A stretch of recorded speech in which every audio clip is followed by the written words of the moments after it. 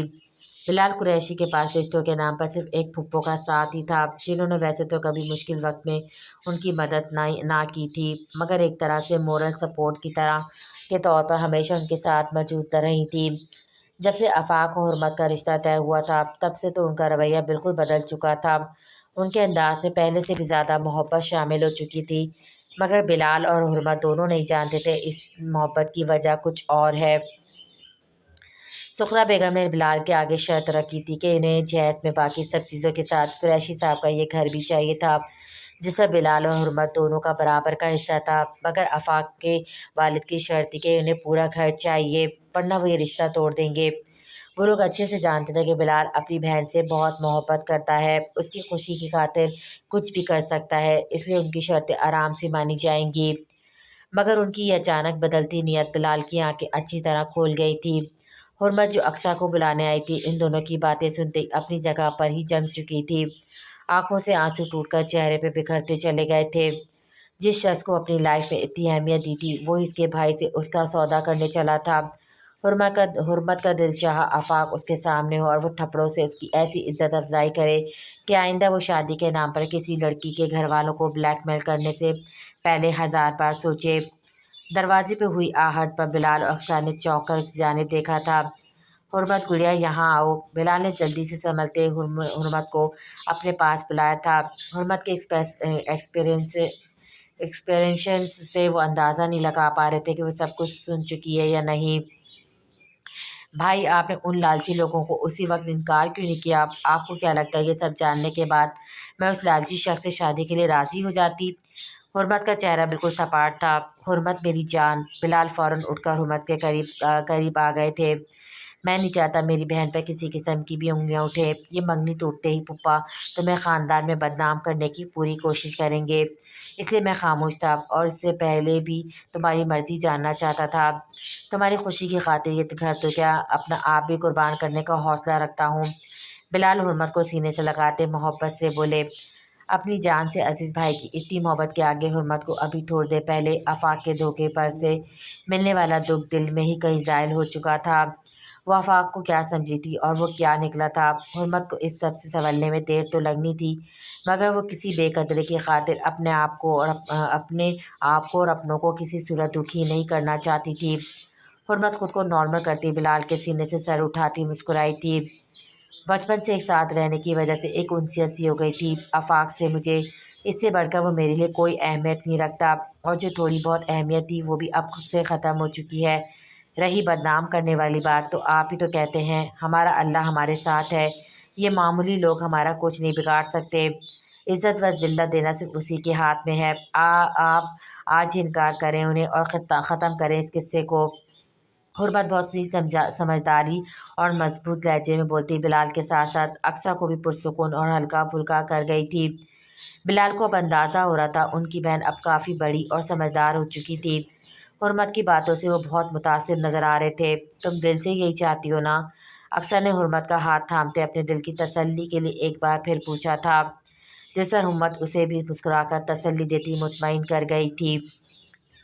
او نو، مجھے لگتا ہے اپنی بکس سر کے آفس میں ہی چھوڑ آئی ہوں، تم لوگ جاؤ، کینٹین میں جلدی سے لے کر آتی ہوں۔